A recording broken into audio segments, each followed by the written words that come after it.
அல்ஹம்துலில்லாஹி ரப்பில் ஆலமீன் வஸ்ஸலாத்து வஸ்ஸலாமு அலா சய்யிதினா நபியினா முஹம்மதின் வ ஆலிஹி வசஹ்பிஹி அஜ்மாயின் வபாத். அன்புக்குரிய சகோதரர்களே, இது தாங்கள் கடமையான குளிப்பு.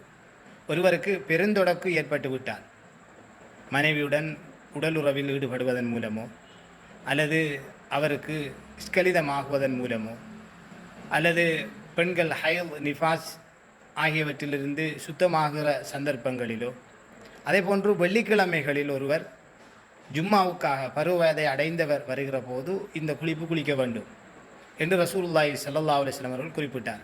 எனவே சுருக்கமாக இந்த ஜனாபத் குளிப்பு முறையை நான் உங்களுக்கு ஞாபகப்படுத்துகிறேன். முதலாவதாக நியத்து வைத்துக் கொள்ள வேண்டும். பெருந்தொடக்கிலிருந்து சுத்தமாகுவதற்காக இந்த கடமையான குளிப்பை குளிப்பதாக மனதிலே எண்ணிக்கொள்ள வேண்டும். இரண்டாவது, 2 கைகளையும் மணிக்கட்டு வரை 3 முறை கழுவிக்கொள்ள வேண்டும். மூன்றாவதாக வலது கையால் தண்ணீரை எடுத்து அந்த மர்ம உறுப்புகள் அல்லது அந்த இடுப்புக்கு கீழே உள்ள பகுதிகளில் அசிங்கங்கள் பட்ட இடங்களிலே அந்த தண்ணீரை ஊற்றி இடது கையால் கழுவிக்கொள்ள வேண்டும், தேவைக்கு ஏற்ப சுத்தமாகிற வரைக்கும். அடுத்ததாக அந்த சுத்தத்திற்காக பயன்படுத்திய இடது கையை மண்ணில் அல்லது சுவத்திலே தேய்த்து கழுவிக்கொள்ள வேண்டும், அல்லது சோப் போன்றவற்றினாலும் கழுவிக்கொள்ளலாம்.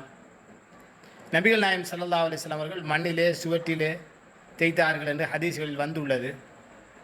இப்படி கழுவிய பிறகு உது செய்வது போன்று தொழுகைக்காக உது செய்வதைப் போல நபி ஸல்லல்லாஹு அலைஹி வஸல்லம் அவர்கள் உது செய்து கொள்வார்கள். தொழுகைக்காக உது செய்வது எப்படி? முதலாவது 2 கைகளையும் மணிக்கட்டு வரை 3 முறை கழுவுதல். இரண்டாவதாக வாய் கொப்பளித்து நாசிக்கு நீர் செலுத்தி சீறி விடுதல். இப்படி 3 முறை செய்ய வேண்டும். வாய் கொப்பளித்து நாசிக்கு நீர் செலுத்தி சீறி விடுதல் 3 முறை. அடுத்ததாக முகத்தை 3 தடவைகள் கழுவிக்கொள்ள வேண்டும் பரிபூர்ணமாக. அடுத்ததாக 2 கைகளையும் முழங்கை வரை, முதலாவது வலது கையை 3 முறை முழங்கை வரை, அதற்கு மேல் பகுதிகள் வரை கழுவிக்கொள்வது. இரண்டாவது இடது கையை முழங்கை வரை, அதற்கு மேலதிகமாக கழுவிக்கொள்வது 3 தடவைகள். அதற்கு அடுத்ததாக தொழுகைக்கு உது செய்வது போன்று என்றால் தலைக்கு மசகு செய்ய வேண்டும். நபி ஸல்லல்லாஹு அலைஹி வஸல்லம் தலைக்கு மசகு செய்தார்கள், தெரியும் உங்களுக்கு. அதே போன்று அதோடு சேர்த்து காதுக்கு. அடுத்ததாக கால் கழுவுகிற விடயத்தில் நபி ஸல்லல்லாஹு அலைஹி வஸல்லம் அவர்கள் கால் கழுவதை கொஞ்சம் தாமதித்து குளித்து முடிஞ்ச உடனே அந்த இடத்திலிருந்து சற்று நகர்ந்து போய்த்தான் என்ன செஞ்சாங்க, கால் கழுவினாங்க. அப்போ அதுக்கு முன்னே சில விஷயங்கள் செஞ்சுருக்காங்க. என்ன? அதில் 2 கைகளையும் நனைத்து ஈரமாக்கி தலையை நன்கு கோரினார்கள்.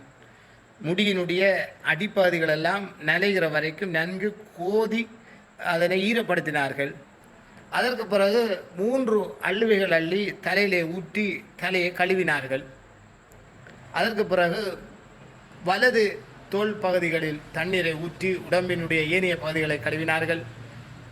அதே போன்று இடது தோல் பகுதிகளில் தண்ணீரை ஊற்றி ஏனைய கழுவப்படாத பகுதிகளை எல்லாம் கழுவிவிட்டார்கள். அதற்கு பிறகு குளித்த இடத்திலிருந்து சற்று நகர்ந்து ரசூலுல்லாஹி ஸல்லல்லாஹு அலைஹி வஸல்லம் வலது காலை 3 தடவைகளும் இடது காலை 3 தடவைகளும் கழுவினார்கள். இதுதான் கடமையான குளிப்பு முறையாகும். ஒருவர் முழுக்கிலிருந்து பெருந்தொடக்கிலிருந்து சுத்தமாகிற இந்த முறையை நாமும் பேணி பெருந்தொடக்கில் இருந்து அல்லாஹ்வுடைய தூதர் ஸல்லல்லாஹு அலைஹி வஸல்லம் அவர்கள் காட்டி தந்த வழிமுறையின் அடிப்படையில் நாங்களும் சுத்தமாக வேண்டும். இப்படி ஒருவர் சுத்தமாகிக் கொண்டால் அவர் திரும்ப உது செய்ய வேண்டியதில்லை. எனவே இந்த அடிப்படைகளை பேணி ஒழுகுவதற்கு முயற்சிப்போமாக. வல்லவன் அல்லாஹ் நாம் செய்யக்கூடிய அமல்களை புரிந்து கொள்வானாக. அக்கூலு கௌலி ஹாதா வ அஸ்தக்ஃபிருல்லாஹ்.